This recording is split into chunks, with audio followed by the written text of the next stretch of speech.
Hey everybody, today I wanted to talk to you about the fiction that I read in 2016, the ones that I really loved, some honorable mentions that made my top list, and it's kind of a long one. I read 67 fiction books this year, which is an extraordinary amount. It's just a little bit less than I read for all my books last year. So yeah, I was kind of impressed with how much I was able to have a book in my hand and get done. And I read some amazing thought-provoking books that kind of just made me think on lots of different levels. So I'm not going to talk too much in depth about what they're about because some of them have been on BookTube a lot of places, but I will, if they haven't been around on BookTube, I'll go into a little bit more detail so you're familiar with them. The first best book that I read was Homegoing by Ya Jessie. This has been talked to death on YouTube, so I'm not going to do that here. If you want to learn more about what I thought on it, read the Diversathon or watch the Diversathon video that I did. But it was a book that I think should be required reading for anybody, and I couldn't believe just how well she was able to develop her characters, move you through time seamlessly, kind of learning about some of the big events that happened while also making you kind of see what individual issues kind of become family problems over the long haul. So I loved Homegoing, top read. Another one I loved was Underground Railroad by Colson Whitehead. This has also been talked about a lot because it was an Oprah pick. I loved it for a lot of the same reasons I loved Homegoing, so that was another good one. Next up is All the Light We Cannot See by Anthony Doerr. Again, this one's been everywhere, and I actually was a little bit resistant to it because it had been so many places. But I eventually broke down, especially I think the cover finally was the last straw that drew me in. I loved the wonder behind it. It made me feel grateful for sight. It made me feel very grateful for her being out of World War II. But it also helped me to appreciate just the little science, and I liked that part of it. Next was Station 11. Again, this one's been talked about to death, but for me, I loved it for kind of a different reason than some people do. There's a part in it where one of the main characters has to leave his brother who is medically, like he's not going to make it without the medicine advances after the pandemic breaks out. And for me, that really hit me because my husband has type 1 diabetes, and without his insulin, he wouldn't be around very much longer. So that book made me really appreciate the fact that I have him in this day and age where we do have medical access. And it also made me super sad to realize he wouldn't be with me after the apocalypse if that ever came down to it. So yeah, Station 11 had kind of a personal kick for me on that. Next is Wolf by Wolf by Ryan Groudon. This is the first in a duology. I have the second one to read hopefully shortly. And this is kind of a speculative historical fiction, sci-fi. World War II has been won by the Nazis, and they have a motorcycle race every year to commemorate their victory in this particular world. And the main character has become a shapeshifter due to a weird Nazi experiment, and she has a mission to win the race and kill Hitler. And so I'm really excited. It leaves off at a very exciting part. I can't wait to see what happens, and I really hope it is just a duology because I want to know all the things shortly. I don't want to have to wait for another book. Next is The Mothers by Britt Bennett. I've heard this kind of talked about on several book podcasts, but not necessarily on YouTube. This was a really neat book by Britt Bennett, and it's an actual debut novel, which is incredible to me when anybody can do a debut that well. It's about two best friends, both African-American women, and they're kind of struggling without their moms to kind of figure out where they fit in the female kind of world. And the mothers actually is a reference to the church mothers that kind of narrate the book and talk about these different things going on, the different problems these two girls are having throughout from teenage years all the way on up to their adult years, and relationships that kind of go badly, and secrets that they keep from each other. And it was a really neat book. It made me think about friendship. It made me think about the role of a woman, not just in their family, but in their community. And I really loved it. And it also won for the best looking book cover. It was beautiful. So The Mothers by Britt Bennett. Next is Of Mice and Men by John Steinbeck.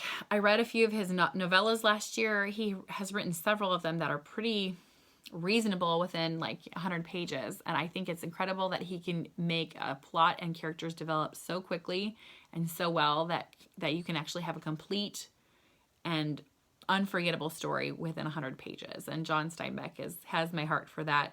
I also got to see one of my friends do the play Of Mice and Men, and she knocked it out of the park. I loved the story, and I cried at the end, as I did with a lot of the stories I read this year. I read a lot of sad stuff, apparently, but Of Mice and Men is great, especially if you want a classic that is not scary and is short. Pick up any of John Steinbeck's, but Of Mice and Men was my favorite that I read thus far. Next is another short one. It's Animal Farm by George Orwell. For some reason, I'd read 1984 in high school and had missed Animal Farm, and I got to read it on a road trip to Boston.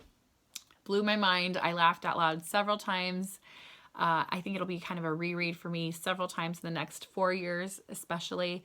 Talks a lot about equality and people in power, and also making sure that we are not ignorant and that we don't stand idly by as power kind of crushes those without it. So I'm excited about Animal Farm, and also trying to find more George Orwell. I don't know why I didn't keep going down that rabbit hole, but I intend to. If you have any George Orwell recommendations that you love, put them down below.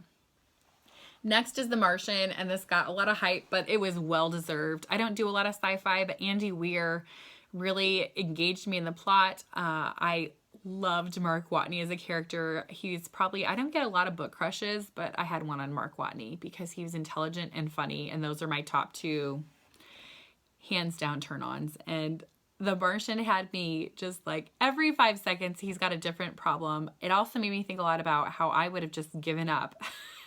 How he continued on to persevere. Obviously he's fictional, but I just thought it was an incredible testament to humanity.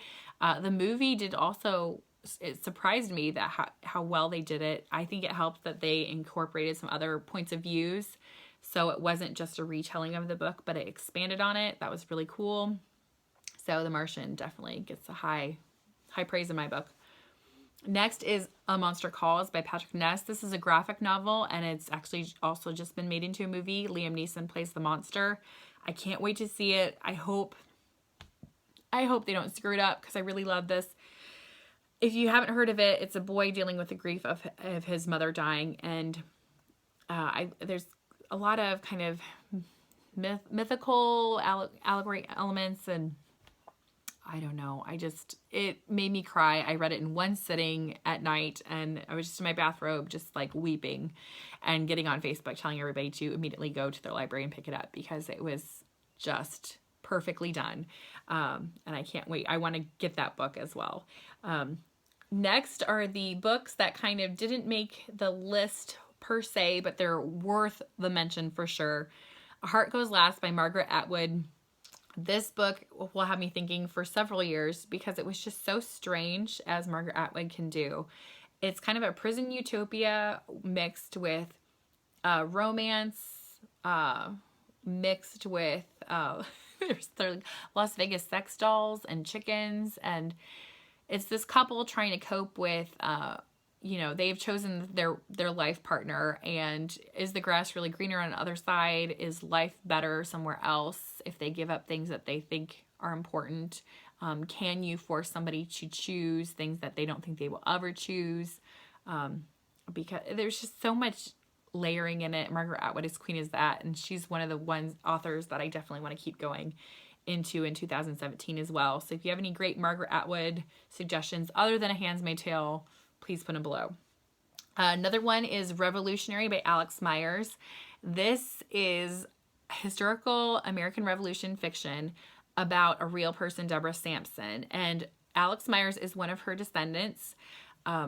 He is a transgender who, has descended from Deborah Sampson. And I think he had an amazing point of view, because if you don't know about Deborah Sampson, she was a woman who dressed up to be a man to fight in the American Revolutionary War. And the writing in this made you feel like you had really stepped into somebody who was struggling, not really with gender identity, but just, a little bit of that. Like how how a man acts versus how a woman acts, how people perceive both, what allowances are made for each gender. And I was really glad that Alex had taken the time to kind of look into family past and make a story using, I know, some of his own knowledge of personal experience of gender identity and kind of reconciling what that looks like in this historical event that happened. And I will be thinking about that book for a very long time because it was incredible. Another one is Maybe in Another Life by Taylor Jenkins Reid. This one I listened to actually the last week and a half of December. And I don't do a lot of chick lit because I like the deep thinking. But this one made you really wonder, like, is there one good choice? Sometimes there's one thing that you choose one way and it goes this direction and you go another direction. Sometimes both options can be equally amazing. And it is, I think, one of the only books that has made me root for both outcomes equally. I wanted the main protagonist to end up with both people because I feel like the choices that she made in this universe were just as acceptable as this one. And I think that's kind of a neat thing anytime somebody can do that. So those are my big, amazing fiction reads for 2016. What did you really love reading in 2016? Are there any of these that you have read or were wondering about that you want to talk about? I would love to hear that.